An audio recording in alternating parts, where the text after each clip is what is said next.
Ma semaine politique, 3 sujets. D'abord, le premier sujet, le COS. On va parler encore du COS, le Comité d'orientation stratégique. Le président de la République vient de signer un décret où il rattache le COS, le Comité d'orientation stratégique, dans la perspective des réformes politiques et institutionnelles pour aller aux élections.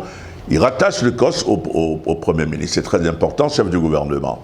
C'est une décision importante qu'il prend. Mais le COS doit avoir un secrétariat permanent, c'est très important.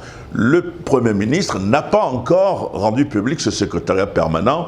Je pense que j'ai bien envie de lui décerner un carnet jaune parce qu'il faut aller vite. Il faut aller vite, monsieur le Premier ministre, parce que le COS sera l'élément essentiel pour pouvoir aboutir à un SMIC en termes de réforme politique et institutionnelle. Il faut aller vite, monsieur le Premier ministre, parce que l'opinion publique est en train de vous observer. Il faut aller vite parce que les partis politiques que vous avez rencontrés à 2 reprises, qui se sont exprimés librement, ont laissé clairement entendre qu'ils étaient prêts à travailler avec vous, mais il faut pouvoir aussi les écouter. Il faut aller vite pour le démarrage effectif du COS, le Comité d'orientation stratégique, parce que, comme le disent les Anglais, the clock is ticking. Le compte à rebours a commencé, c'est mars prochain.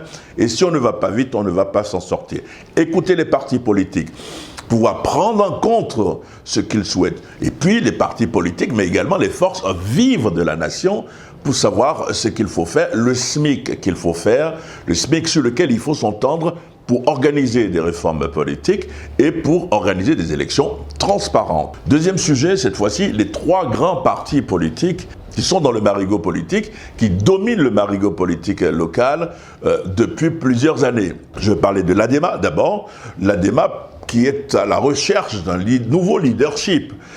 Il y a un congrès qui devait se tenir là maintenant, en ce mois, mais visiblement il est reporté probablement à fin mai, le 25 mai, date symbolique dit-on, mais déjà au sein de ce parti, plusieurs candidats. Il y a le président sortant, Tchomoko Sangaré, qui est candidat à sa propre section, mais il ne sera pas seul, puisque Moustapha Diko, le ministre Moustapha Diko, est également candidat.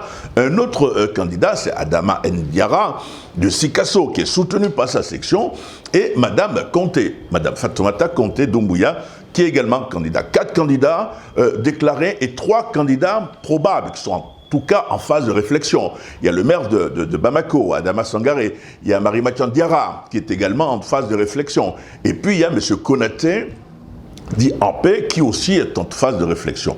Il est en train de réfléchir. Donc cela veut dire, l'ADEMA, parti politique important, à la recherche d'un leadership.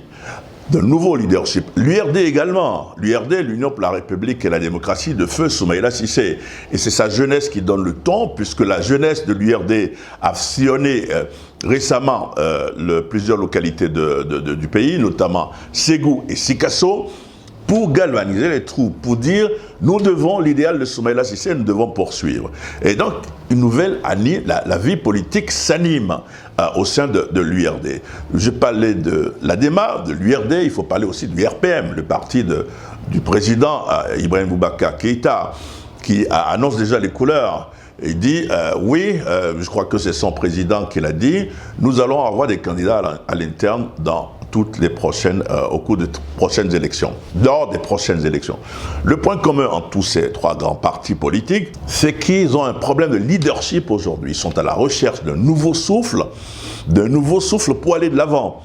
Et qui sera le candidat de l'ADEMA à la prochaine présidentielle? Qui sera le candidat du RPM à la prochaine présidentielle? Et qui sera le candidat de l'URD à la prochaine présidentielle? C'est important, les débats sont en cours au sein de ces formations politiques. Il y a généralement 2 tendances. Il y a ceux qui disent qu'il faut une candidature interne à notre parti. Je pense que cette thèse est défendue notamment au sein du RPM par certains, à commencer par le président du parti. Mais d'autres, à l'intérieur de ces formations politiques, disent non, pas forcément. Pourquoi ne pas voir un candidat qui peut nous faire gagner les élections?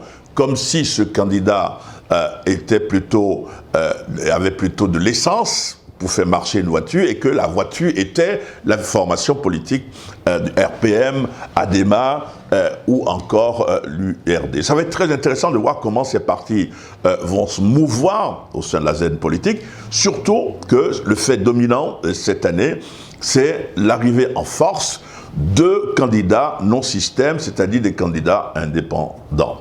Et j'aimerais terminer enfin par la création d'un centre pour la paix au Sahel. Mahmoud Dicko, l'imam Mahmoud Dicko, a donc créé ce centre officiellement. C'est le dernier élément de ma semaine politique. Le Premier ministre était présent. Le Premier ministre qu'il avait accusé qualifié d'être froid était présent. Je sais qu'ils se sont rencontrés 2 ou 3 semaines avant l'inauguration de ce centre, un peu comme pour jeter les querelles à la rivière. Mahmoud Dicko revient cette fois-ci par ce centre-là, qui va s'occuper non seulement du Mali, mais de tout le Sahel. Donc c'est un repositionnement, de mon point de vue, de l'imam Mahmoud Dicko.